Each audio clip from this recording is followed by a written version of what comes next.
Hello, everyone. I hope you all are doing amazing today because we're about to announce the first year anniversary of Team Melon. Fake enthusiasm, Yay! yay! Let's go. Let's go. So, let's first cover some new epic stuff we've got this week. A few days ago, we found out that in India, Meloncast is in position 2 in the category of video games in Apple Podcasts, as well as in the 23rd position in the category of leisure. Thank you guys for listening to our interesting conversations. And also today, we've got a brand new podcast member who's Casino. He's an aspiring game developer and artist in our team. Thanks for joining in tonight, Casino. Hi. Hello. Don't be nervous. It's No, okay. we don't. It's treated like a normal Discord call. So Hi, now podcast watchers. let's begin talking about Team Melon's first year experience, and then we will move on to the main topic of our podcast, shall we? Yes, let's start from Blackthorn Pod, like BTB Jam, where Yeah. you made Torch Guy. Yes. And wait, what Well- did Casino make? Yeah, Casino, you made the word game, right? Yeah. You Lumberjack. submit that on your date of birth category too as well, So right? the thing is, I think part of the origin, like before the actual origin of Team Melon, we all took part in the Blackthorn Prod Game Jam number 3, right? And as far as I remember, we were the ones to join the voice call inside of the Discord server of Blackthorn Prod. And that's where we first had our initial interactions, right? Yeah, I remember those. They were weird and they were fun as well. There were some crazy and some fun moments as well. Very good times. Mostly crazy, but yes. I think I remember like your logo having like a cowboy hat or something. Yes. Oh, Yes. yeah, I remember that. I Dan, do you remember Autotune, Dan? No, Ah, yes. wait, maybe I remember, but like I remember like Dan and Wolfenrahd and I were on the same call, like about 5 months before I actually joined the team. Oh. 5 months. Yeah, oh, yeah. Wolfenrahd was helping with the music in Crossfire. Yeah. And Raiku was helping with the art. Yes. And then after some weeks, Bracky's was taking place. And, well, from what I remembered, so I was talking with my team member, AC Eclipse. I was talking with him. And then at like 5 p.m. IST, I believe, I joined like the Blackthorn Pod VC. And I just see Dan, Conte, Casino, Wolfen just there, along with Pudi. And I just told them like, yeah, the theme has been revealed and it's stronger together. And then, Dan, I think you should speak after that. Yes, that's when the craziest idea came to my mind. Like, that last neuron in my brain activated, and I came up with the idea to form the biggest team for that jam because it made the most sense because of the theme, right? Biggest team in ND Jam, you said. And with then 50 members. who was the one to come up with the name of Team Melon? I think Casino. I think Yes. Casino. Yeah, that would be me. That's Didn't why it it's start special because to you have always it. used watermelons to react to people or something. Oh, Oh, yeah. yeah. Mm-hmm. I do remember that. The creation of Separated was very chaotic. It was chaotic. I remember sitting until like 4 a.m. like on the day before Last the 2 end days. of the jam. Yes, yeah. Yeah. Yeah, It was crazy. it was crazy. No one worked the first. Render told me a different story about the name. like Team Melon name. What? But let's not talk about that. Okay, I wish we had him here. I wish as well. Yeah, unfortunately, he's preparing for his exams, so let's all wish him luck. Good luck, Render. Yes, No one said good luck. I'm Yes. sorry. I repeat what you said. I agree with you. Good luck. Yeah, good Um, luck, Render. Luck. So, after making separated, like, no. there was You missed the I- part, Dan. You never What talked about the end outcome of Separated. We ended up with a I fun think, game, well, but we did kind of broken. mention it briefly, how it wasn't the very best game in the jam, and it wasn't the worst. Like, it was Well, it was fun. somewhat fun. It was decent. Let's just say that. But one memory I remember is us talking about Minecraft for hours on the second or third day in the jam. Yeah. We We did talked no about a work. lot of things. Did we Yeah. though? I feel like I did. I think I was the one primarily working on Yeah, the I programming, think and then you guys were doing the art, and then Wolfenrahd I was doing the music. honestly I Primarily. didn't do much of that, but let's do from you. You did have And- ideas, and I like that you guys prepared a list of bugs after we finished the game, but we never really updated that game. Yeah, we never updated it. Yeah. Woody and I just straight up load this. So, moving on. After releasing Separated and after like getting the results from the jam, there was a big time like space like between the second game that we released in August. It That was was when the like second package game jams appeared. it was like Team Melon never existed at that point. Kind of, yeah. I remember mostly we all were interacting in my Discord server. Yeah, well, there was a Team Melon website between the Brackeys 1 and Brackeys 2 period, but it never got worked on. Oh, yeah. I remember that.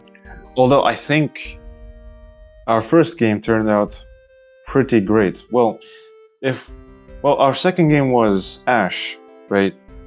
And that wasn't when Yes. the full Team Melon really worked together. It was Yeah. just Rendered who just saw this jam called Summer Tutorial Game Jam, and we just decided to take part in it. Whoever was willing to. And Four of us. Yeah, four of us. Seaweed, me, Dan, and Rendered. Actually, I got turned. I got into the jam after Casino came. Yeah. Like Casino I still came do and regret. then left. I still do regret leaving the team. That's understandable. Well, yeah, understandable. Another. But Something. it was great to work on that game because it was kind of like my first game where, like, that idea of that game was in the back of my mind for a good while, and I found a jam when I was actually able to apply it, and you guys seemed to be happy with it, and yeah. Yeah, it was really fun. But when I came up with it, I think the idea was already settled on. Something that I would like to share on about the time when we made Separated is that it was my first time when I had to make art for an entire game. Like I had only made one game before, and that was like silhouette game, so I didn't really do any art. But for Separated, it was everything from characters to backgrounds and the other stuff.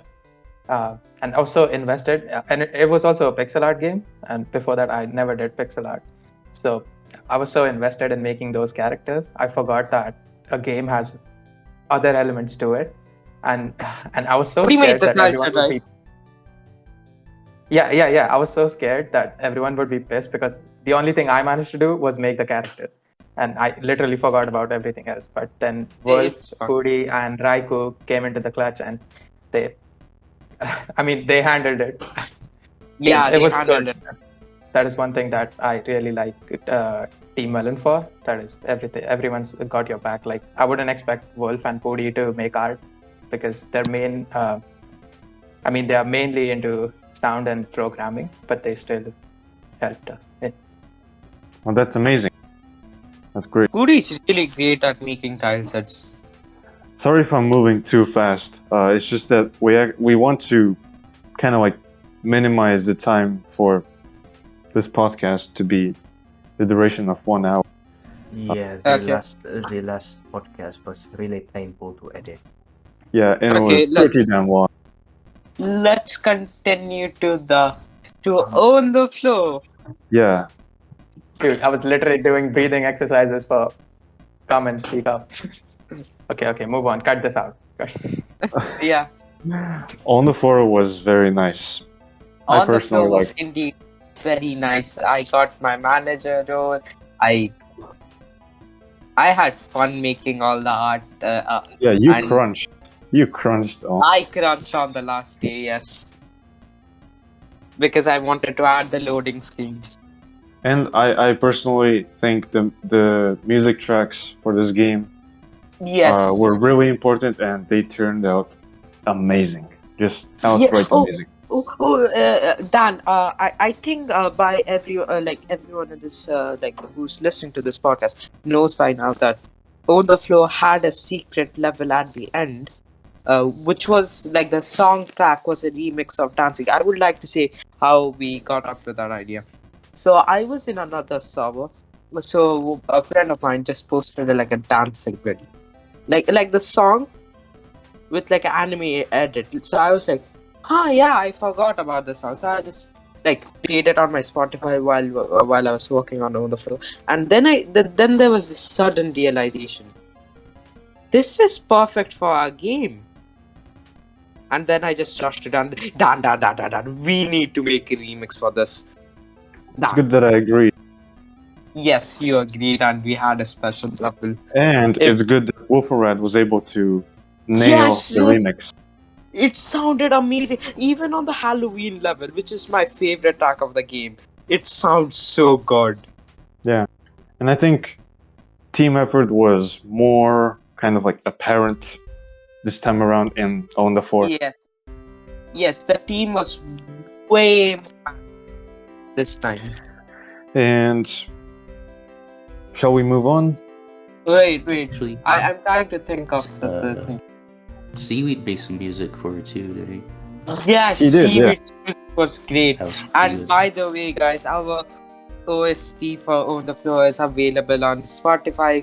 Feel free to listen to it. Link down below in the description. I have this unpopular opinion. I feel like separated music was just different. Like for some reason, I like it more than On the Floor. It just fits so well with like every Well- time you change. I think the music transitions in Separated. I thought was very That was subtle. one of the good things about Separated, is that it Yes, had I that really like the music. transition thing, Yeah, which was pretty awesome to make at the time. it was perfect. It felt like we were playing Minecraft, but if Minecraft had different music for every biome. Maybe Minecraft creators should be taking notes. Yes. I agree. There's technically kind of different music for. Well, technically, yeah. But Kind of. I for some reason I like On the Floor's music. I just I vibe think with it's them. just everyone's own preference. We all music to different types of music. The music in the both of the games fucking great, dude. Yeah, 10 on 10. There's no Yeah. doubt about it. Obviously. So, after On the Floor, there was sort of a long pause. We were happy with the result because they were better than last time. Much more better. Much And- better. We then settled on the idea of Wait, Dan. Want most of the things quadrupled, like the results? They were they quadrupled. were kind of, yeah, but they were just better, much more Yeah. better. Much time. better. So after finishing on the 4, we then took on making Can 2 I say new something? games. Yeah, sure. So, Remember the spam time in Udko? Like the review? Should we talk about it here? no, cut this out. Cut this. Okay. Uh, No. Jesus Christ, Dan. cut this out, dude. Wait. Fuck you. So after on the 4, we began thinking about working on standalone games, and we started to get more team members as we were searching for more, and we decided to work on 2 game ideas, because we had like 6 game ideas that people came up with in our team, and well, we chose 2 most voted and liked ones, and so far the experience was pretty rough. Uh, However, the progress was going quite steadily slow, and well, it was kind of an experience to learn, and that it's best to kind of like plan out games before actually starting to work on them. Like, one thing that we didn't do at first, and we should have done really fast, is make like a prototype of the base game. And that's what we've been doing now, and what we're still doing. We're experimenting with those game ideas, and it's not like we've stopped working on them. We will continue working on them, and We have put them on pause till the new Blackie Jam ends. yeah, we're actually taking part in the upcoming Brackies Game Jam, which is gonna take part in the next week from the recording date of this podcast. And we're thinking of doing a devlog this time around, and I think that would be Yes. quite interesting. What do you guys think? Yes. Yep. I think. I would love to make the devlog. Like, Yeah, I think we should make it, but not only like a few people like you, Dan, me, and Owen, but I mean like everyone who takes part in the jam. Of course, yes. yes, the mega. I think 11 people from our team are taking part from this for the jam. From what Still I up the know. question, but yeah, that's roughly the amount of the people who are participating. So yeah, and that's kind of like the first year, kind of summarized. Of course, we probably missed out on some parts, but we hope we were able to give you an insight of what our team was able to done throughout this year. And personally, I just like to thank all of you guys. It's been a blast. It was awesome to work with you guys. Thank you. Thank you, Dan, for always being So that. let's move on to the main topic of the podcast. Okay, can I ask a question? Sure. No, don't Is don't Dan's cut voice over lagging? others. No, it- and don't cut over other voices. It's a pain to Yes. edit out. It's yeah. Okay, I I will just begin. So the topic of today's podcast, the main one, is video games and the importance of story and characters in them. So let's start off with the first question. What's your favorite game genre? Wait, yeah, game. Could you repeat the game? What's your favorite game genre? Game genre. My favorite game genre is either platformers or 3D action games, like Zelda or Mario. Or Why do you prefer them? Because they're good. Or Shovel Knight. I think you also agree with me. I agree with you. I like platformers. Like I really enjoy playing platformers. Yeah, if they're well made. Well, the Right. ones that are well made are well made. The ones that are, of course, best selling, and that some of them are even game of the years, right? Yeah, I think like if you make a platformer game, there are so many platformer games that you have to stand out somehow. And for example, Shovel Knight, like it really stands out. Not by its graphics, like those graphics are used pretty much by every indie game developer, but I mean like game mechanics. And they like some of the game mechanics aren't even original, but they used it in a creative way. So yeah. My it's interesting. favorite. You could go ahead. Well, actually, I was going to continue off of platformers too about the graphicals. Like, it's interesting. Yeah, Dan, The Pixel, graphical, Wolf, Ohm, and then me. the small stylistical differences between some of these platformers too. Like, I know you said the Shovel Knight, his graphics are like kind of common. The style. I was playing the Messenger. I don't know if any of you guys played that. Have you? Did you mention it previously? It's a platformer indie game. I heard about it, yeah, and I think actually once Genghis told me about it, and I've seen some of its graphics, and I think the game looks really cool. Yeah, it has an interesting fully- graphical style where it switches between 8-bit and 16-bit. Yeah. So much that pretty cool. But you could go. I'll come back to this question. Okay.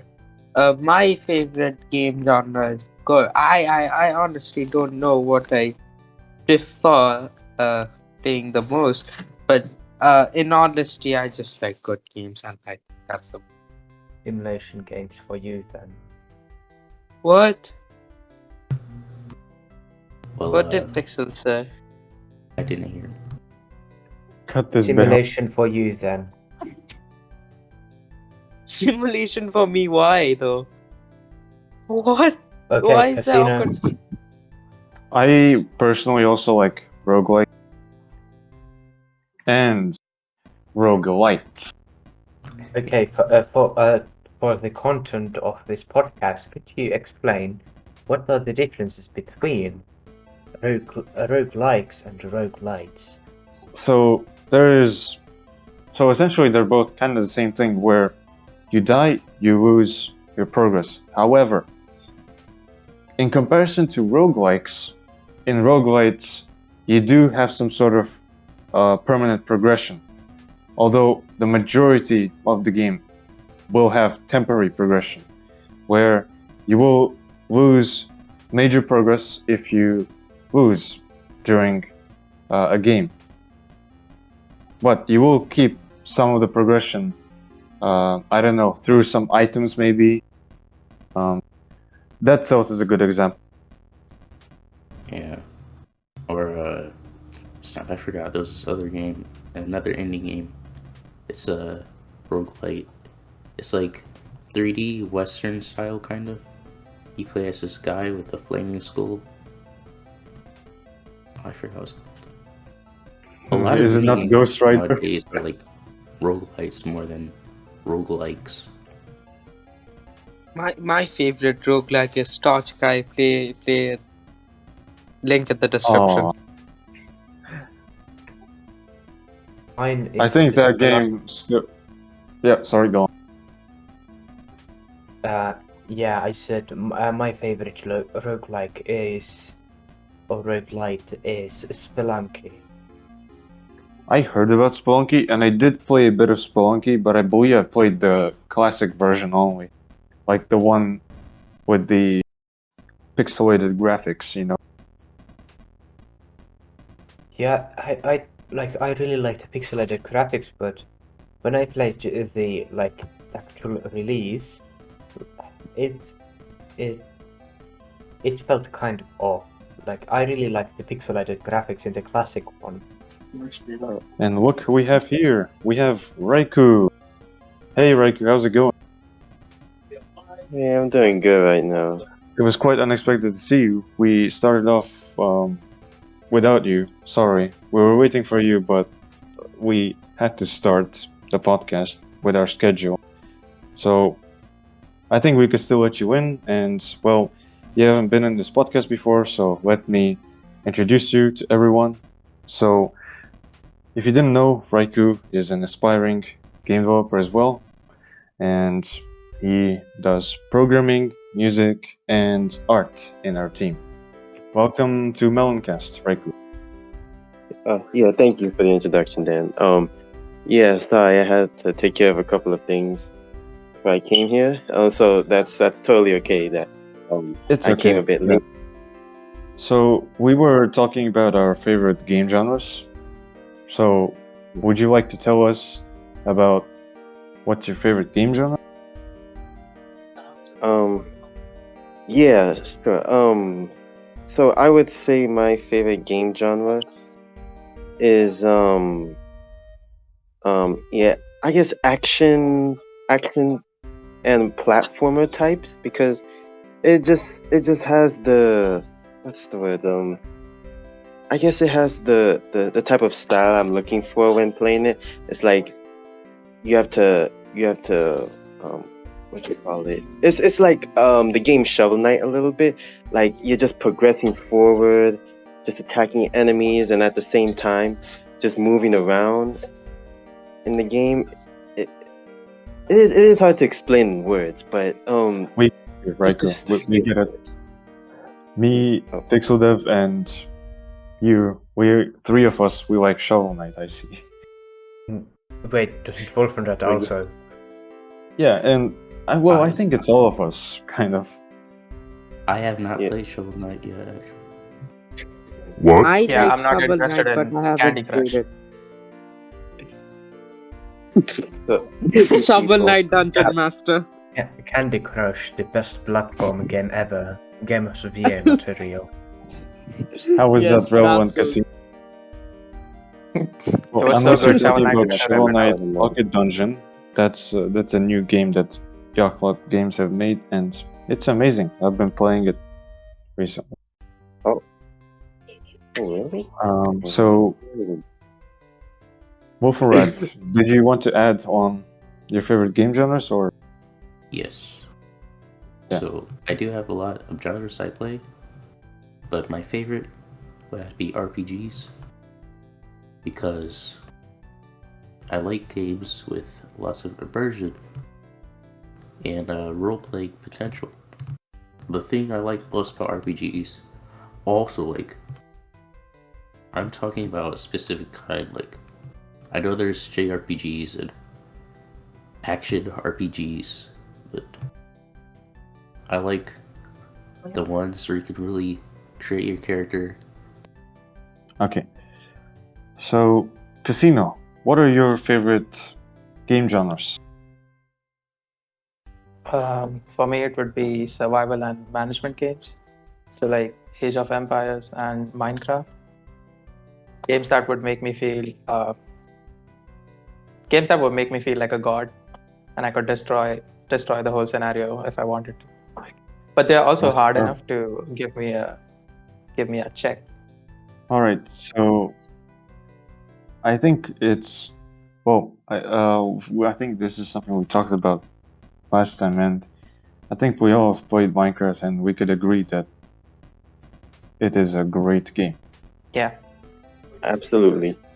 So let us move on to the next question, and that is, what makes a video game character iconic? So what are some of the iconic game characters that you guys know? Mario, Zelda, Mm, Sonic. Sans. Mario's the first one that comes to mind for everyone, isn't he? Yeah. Joel, yeah, that's true. Pac-Man, Joel from Iconic. The Last of Us. Jojo. You know Sure. what makes... Well, one thing I think makes characters iconic is having an iconic theme to go with them. For example, Oh, That is true. I mean, yeah, I because think... Sonic. Yeah, if you think Oh, of every character, you can probably think of a theme song to go with them that they have. Like, you know, the Super Mario Bros. Theme. I think it's the It will- uniqueness of how they look like. Yeah, simplicity. Like the most iconic characters that come to your mind are probably simple, like Mario, a middle-aged mustachio, Sonic, a blue hedgehog, I think Luigi. another thing that plays a huge role is the choice of colors. Like characters that look like normal humans with boring clothes are not really memorable, right? Well, unless they look They can be simple and they have memorable. a different, unless they have some sort of twist to them, right? Me. Right. I feel like the characters that had an impact on you makes them more iconic. So for me, it would be this is a different answer, but for me, it would be Queen from chess.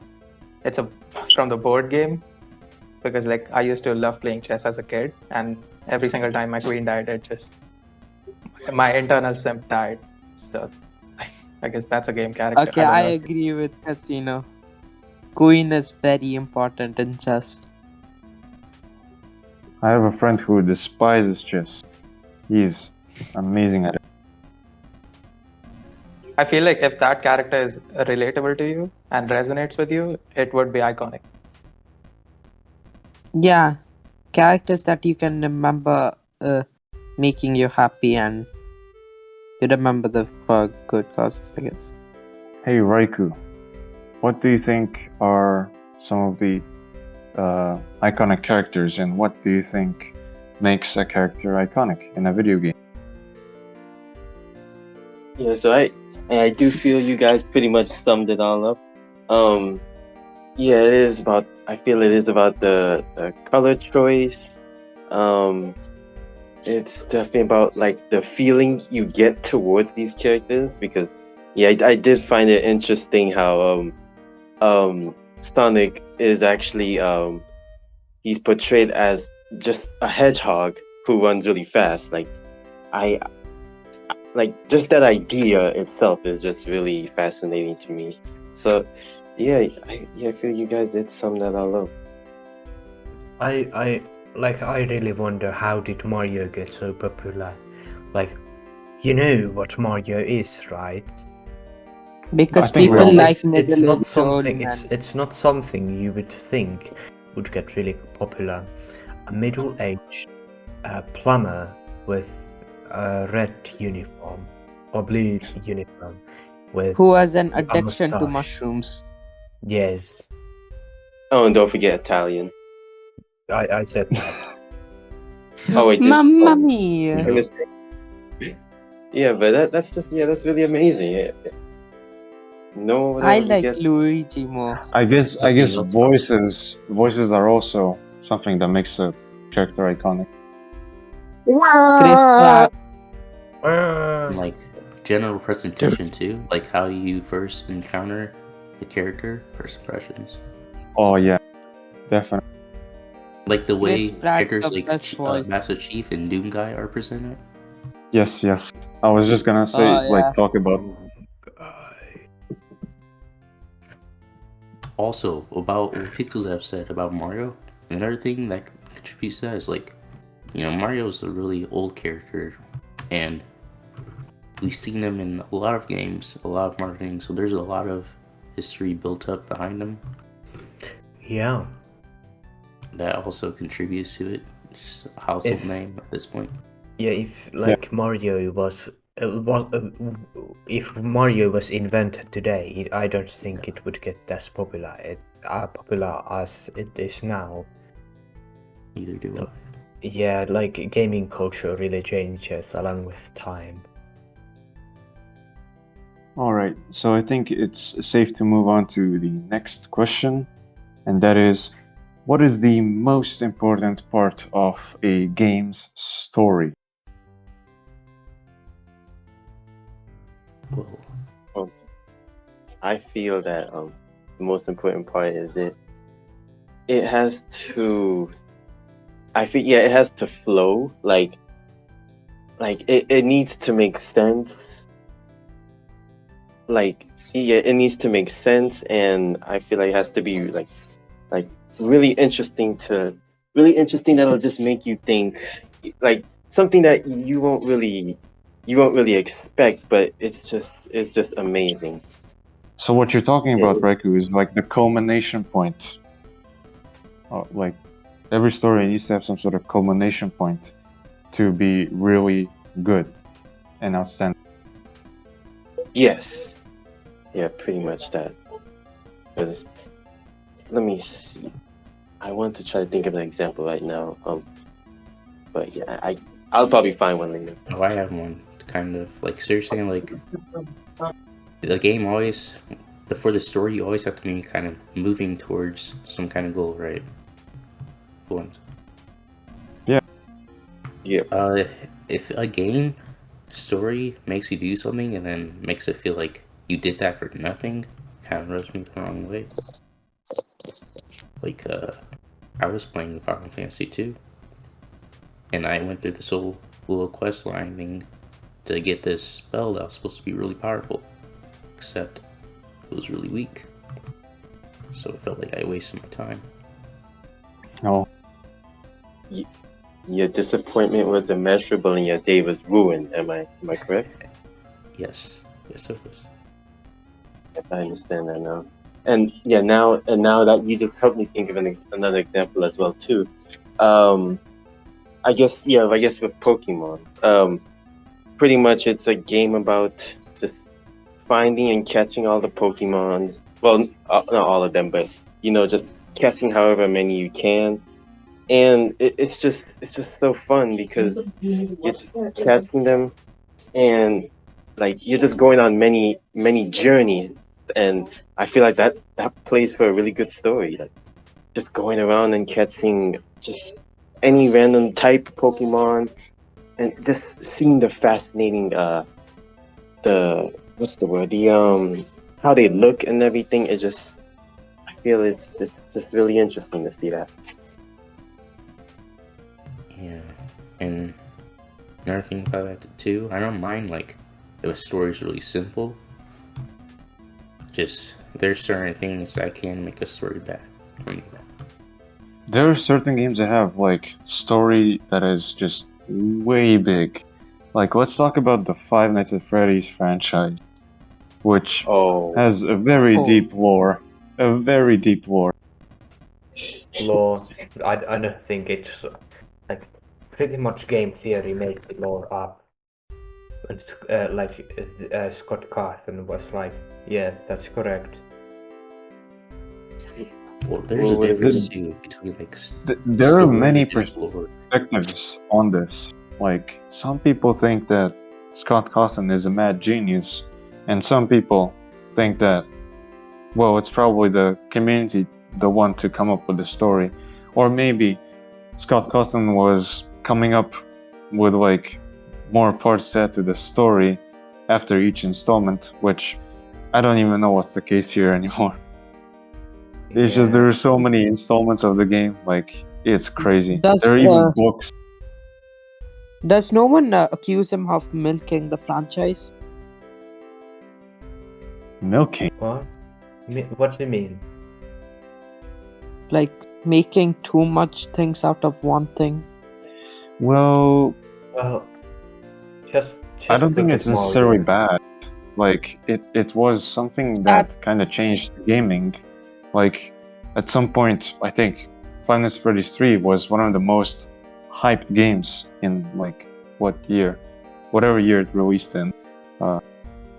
Casino, what are your thoughts on what is the most important part of a game's story? I think if a game surprises me, that would make a good story. So I remember playing GTA San Andreas, and in that your best friend betrays you. That just shook me. I trusted that guy so much as a 7-year-old, but yeah, I think it is one of those things. I think you were quite underage That's to in play the that old. No. I was Also, okay. I think I played GTA Vice City even before I was 7. So So any other Casino thoughts? and Casino you will be deported to the jail. Okay, continuing. are you guys? What are your other thoughts on what is the most important part of a game's story? Um, On yeah, I think a story should engage you, never bore you. Because once it bores you, it's really hard to make you interested again, in my opinion. It I should agree. have a good list of characters which are good at portraying the role. Uh, Good acting can help as well, and basically a good journey which shows development of the character, and a twist that takes many twists and turns and surprises the player quite often. You know, sometimes a game might not even need a story to be Yep. good. Yeah, if it And gets my heartbeat faster, then it's a good game. Yeah, I Pixel Dev, think, what do you think about? well, the most important part of the story in games is both the start and the end. Like, it is really unsatisfying when a game story ends really badly. It, it's I don't really care how the story is in the middle part unless it's a game I really Wow. but if the game ends like too suddenly or the story just stops completely without like any information on how it ended, it really it like for example Breath of the Wild 2, the only thing you get the pretty much the completion mark which disappears after you reach uh, uh, after the cutscenes. And what's up with that? Like the completion mark, like a defeat the Ganon thing, it doesn't disappear. Like the quest is always on. You Yep. cannot Oh complete. yeah, Like what's I, up I with had that? that issue with Horizon Zero Dawn as well. The main like the mission never ends. Like the ending mission never stops being active. You can do it anytime you want to. Actually, like yeah, it completes. Like the mission thing completes in the cutscene, but it reopens after the cutscene. Exactly. I don't like that in Horizon Zero Dawn. It rubbed me the wrong way on so many levels. I have so many issues with Horizon Zero Dawn though. Yeah, so going back to the Wait, thought that I just talked about. Oh wait, Raiku, do you have anything to say? wait, yeah, no, I did want to add something else as well. Well, yeah, I think also, I don't know if it was mentioned, the, the, I feel the art and the music also, I feel kind of contributes to a good story as well because, they help reinforce, just kind of, I guess, how it reinforces a message within the story as well, in my That's opinion. true. Because art and music can carry story as well. They can tell a story indirectly. Yeah, and yeah, that is what you definitely said. Yeah, you don't need sometimes you don't really need the story, but the art and the music could also just be self-explanatory. Yeah, I just felt I had Yeah. to say that. So going back to my previous thought about sometimes story is not always necessary in a game. Let's move on to our next question, which is related to that. What do you guys look for in a game? Good plot or good gameplay? That's a hard one. That's a hard It one. is a hard one. Yeah, Gameplay. perhaps the combination of like the story and the gameplay, and of course I know in like games where the story, like in some games like the game mechanics are more important than the story. Again, for example, Breath of the Wild, the story isn't that deep, but the game mechanics are really interesting. But if the game is like a visual novel, I think the story is more important. It's like game based. Yes, it depends on the genre. I agree. Like if a game, you know, is very action based and like online multiplayer FPS games, we can say, for example, they do not really need a story. Of course, they can have their own characters, their own worlds, but they don't need to have a, you know, full-on story. But if they do, they can, of course, make some kind of TV show adaptation, you know. Remember the time Fortnite tried to make the story and lore for their game and miserably failed? Yeah. Yeah, no one cares about Fortnite.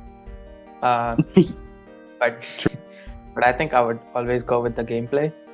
Just like Dan said, games can be made without any plots, but I think gameplay has to be there. It is literally called gameplay. And if you're looking for a plot, you would rather just go watch a movie or a TV show. If you're playing a game, I think a gameplay would make more sense. What For about what about like visual novels and like the detective games? But that is I like think one story is topic. really- That is like Yeah, one genre out of so many. yeah, but The audience it's is really still a game. small I and think niche. I don't think we should dismiss the importance of the story and the importance of the gameplay. Like it really depends on the genre and the game you are going to do. And I think like those two should be in balance. No, I thought we had to choose one. So in general, I would choose gameplay, but obviously both are equally important, I think. Well, Yeah, I think like all of them, both of them are important for a solid game. But like I think gameplay is necessary in every game. Just like Casino said, I agree with this point. And plot is also important. However, not every game needs a solid story or plot to be in it, to be good. also, kind of like what Pixel said too, it depends on the genre. Like, based on my expectations, I expect different things for each game based on the genre and based on past games from a series I might have played. Like, for RPGs, I expect good gameplay mechanics and a good story to go with it. For a shooter, I just expect good mechanics, good gameplay. I don't really care about the story. And maybe for more story-heavy games, I don't care about the gameplay as much. I just want to cruise through it. Yeah. And you know, if I look at it like this, yeah, the question was which one is better, good story or good gameplay? I guess yeah, it is in the name gameplay, so that gameplay would be important because I don't wanna jump into a game and then I suddenly see that the game crashed or like my controls just stopped working. So Exactly. I would say, and plus you know, the genre sandbox. I doubt that has any plot. You're just pretty much just roaming around doing what you want, exploding Well, buildings or something. Minecraft has a plot, kind of, but it can be dismissed. Well, I won't dismiss it though. I mean, I would like to hear what the plot is for that character though. But yeah, no, I was just kind of giving an opinion there. But- Alright, could go watch But like game I've been theory. playing. Wait. Okay. I've been playing Minecraft since for a decade now, and the only time I've defeated the Ender Dragon is like last year. So for 10 years, I never actually cared about the whole gameplay. I just really What? like building my. Yeah. Wait, you have been playing Minecraft for a decade? Me too. Yeah. Well, actually a bit over a decade, but yes. And you have only beaten Ender Dragon once. Yeah. I've never. I made- didn't even know that the end dimension existed until I watched some Hermitcraft videos. What? Bruh. Now we know people like I was just Casino so exist. scared of the Ender. So I've never made it either. Actually, I just build. So I never. Yeah, so I don't think story is well. The Well, we could Minecraft just game was discuss. so good. If The you Minecraft game was so good that I forgot about the dragon. Yeah, right. Who cares? I mean, Yeah, I'm sorry. I Wolfram. love the redstone aspect in Minecraft. we're, yeah. See, we're so going to Redstone is Minecraft also now. gameplay. Yeah. Yeah, wait, Wolfram, you were going to say something? Though? If you take a game and you remove the gameplay, then you just have a story. If you take a game and you remove the story, you still have a game. That's what I love to say. There's a way to think about it. Yeah. So yeah, gameplay Yeah, will change. What are your Yeah. thoughts? I like both of them equally because on one hand, like, you just can't have a game without gameplay. Like, you can have visual novels, but like they have to be story focused. But like in a normal game, you can't have a game without gameplay. And like, I do like a story that is like really fun, really engaging, and like, I love seeing good stories unfold. But like, I would say gameplay is more necessary in the game. It's in the name, you know. So, in conclusion, we all agree that gameplay is the most important part of any game, and plot But is the necessary too. story, Depends. but the story can be more important than the gameplay in some situations. Like in a visual novel, right? Yes. So, I guess that's pretty much about it. We've talked about all the questions that we planned for today. Do you guys have any other questions that you guys may want to ask, or shall we wrap up our podcast? Yeah, Can I ask OPDH, now? when are you getting a PC? Never. We'll see you guys in the next podcast episode. See ya. Bye. Bye.